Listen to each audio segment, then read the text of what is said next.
बिस्मिल्लाहिर्रहमानिर्रहीम अस्सलाम वालेकुम। Welcome to Khadija ji health and beauty tips में मेरे तमाम देखने वाले व्यूवर्स का एक बार फिर से न्यू वीडियो में ढेर सारा वेलकम। आई होप सब लोग खरीद से होंगे, ठीक ठाक होंगे। अल्हम्दुलिल्लाह मैं भी बिल्कुल ठीक ठाक हूँ। तो आज फिर एक ज़बरदस्त सी रेमेडी लेकर आई हूँ आप लोगों के लिए। ऐसी रेमेडी है जो आपकी स्किन पर से एक्ने पिंपल्स को ख़त्म करेगी, निशानात को ख़त्म करेगी और आपकी स्किन को बनाएगी ग्लोइंग और स्पॉटलेस। इस रेमेडी को यूज़ करके आप लोगों की स्किन इतनी ज़्यादा ज़बरदस्त होने वाली है, जितनी भी स्किन की प्रॉब्लम्स होती है, एक्ने की है, पिंपल्स की है या डलनेस की है, कलर बहुत ज़्यादा ख़राब हो रहा है, तो इस रेमेडी में इन तमाम प्रॉब्लम्स का जो हल है वो मौजूद है।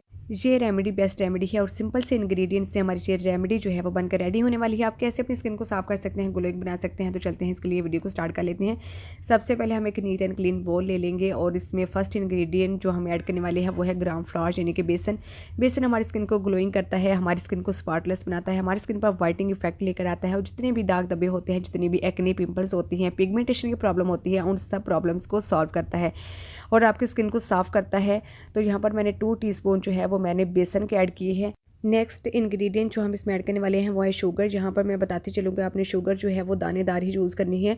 शुगर पाउडर आपने ऐड नहीं करना है, क्योंकि शुगर जो होती है ये हमारी स्किन पर बहुत अच्छे से स्क्रबिंग का काम करती है। ये पैक जो है ये हमारी स्किन को भी स्क्रब करेगा और हमारी स्किन पर जितनी भी डलनेस का, डार्कनेस का, उसको भी रिमूव करेगा। नेक्स्ट इंग्रेडिएंट जो हम इसमें ऐड करने वाले हैं वो है टर्मेरिक पाउडर यानी कि हल्दी पाउडर। ये एंटीसेप्टिक होती है, जो हमारी स्किन पर जितने भी इन्फेक्शन हो जाते हैं उनको ख़त्म करती है। एक्ने पिंपल्स को भी ख़त्म करने में बहुत ज़्यादा हेल्प करती है। इसके बाद हम लास्ट में जो इंग्रेडिएंट इसमें ऐड करने वाले हैं वो है रॉ मिल्क यानी कि कच्चा दूध। ये हमारी स्किन पर क्लींजिंग का काम करता है, हमारी स्किन को डीप क्लीन करता है, हमारी स्किन को साफ़ कर देता है। रॉ मिल्क यूज़ करने से हमारा कलर भी जो है वो फेयर होता है। सब इंग्रेडिएंट जो है हमने ऐड कर लिए। अब हमने इसकी अच्छे से मिक्सिंग करनी है। कोई भी फेस पैक बनाते हैं तो उसकी मिक्सिंग जो है वो बहुत अच्छे से किया कीजिए। रॉ मिल्क आपने थोड़ा थोड़ा करके ऐड करना है, ताकि आपका जो पैक है वो ना बहुत ज़्यादा रैनी हो जाए, ना बहुत ज़्यादा थिक हो जाए। उसकी कंसिस्टेंसी इतनी होनी चाहिए जो कि आसानी के साथ जो है वो अप्लाई हो सके। तो मेरे फेस पैक की जो कंसिस्टेंसी है वो आप देख सकते हैं, तो आपने भी बिल्कुल ऐसी ही रखनी है। तो अब हम इसको अप्लाई करके देखते हैं जी। तो जी मैं आपको इसे अपने हैंड के ऊपर अप्लाई करके दिखाती हूँ। आप इसको अपने फेस के ऊपर, नेक के ऊपर अप्लाई कर सकते हैं, अपने हैंड्स के ऊपर, फिट के ऊपर। ये आपकी स्किन के ऊपर जो ब्लैक पैचेस हो जाते हैं या नेक के ऊपर जो ब्लैक पैचेस हो जाते हैं, जो हमारी स्किन के डार्क एरियाज़ होते हैं उनको ख़त्म करेगा। ब्लैकनेस एंड डार्कनेस को ख़त्म करने के लिए ये रेमेडी जो है वो बेस्ट रेमेडी है। आपने इसको वीक में 2 से 3 टाइम जो है वो यूज़ करना है। आप लोगों को 2 से 3 वीक में इतने अच्छे रिजल्ट मिलेंगे कि आप लोगों की स्किन इतनी ज़्यादा साफ़ हो जाएगी।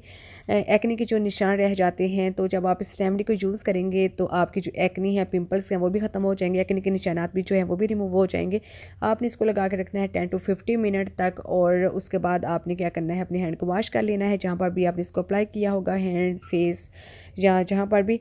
तो मैंने अपने हैंड को वॉश कर लिया है और मेरे हैंड की जो स्किन है वो बहुत ज़्यादा सॉफ्ट हो गई है, नीट हो गई है, क्लीन हो गई है, ब्राइट हो गई है और ग्लोइंग कर रही है। और इसका जो रिज़ल्ट है लाइव वो आपके सामने है। तो जब आप इसको अप्लाई करेंगे तो आपको भी इंशाल्लाह ताला ऐसा ही रिज़ल्ट मिलेगा। बस आपने क्या करना है, वीडियो देखते हैं तो उसको अप्लाई भी किया कीजिए रेमेडी को, ठीक है। क्योंकि रेमेडीज़ का जो असल पता है वो जब आप इसको अप्लाई करते हैं तभी पता चलता है। बहुत अच्छे आपको इसके रिज़ल्ट मिलेंगे। बहुत अच्छी रेमेडी थी जो आप लोगों के साथ मैंने शेयर की है। आपने ज़रूर इसको अप्लाई करना है और उसके बाद मुझे अपना फीडबैक देना है। इसके साथ साथ आपने मेरे चैनल को सब्सक्राइब कर देना है, लाइक एंड शेयर। इसके साथ साथ आपने अपना बहुत सारा ख्याल रखना है। दुआ में जाते इंशाल्लाह ताला एक नई आने वाली वीडियो के साथ दोबारा हाजिर होंगे। अल्लाह हाफिज़। Thanks for watching.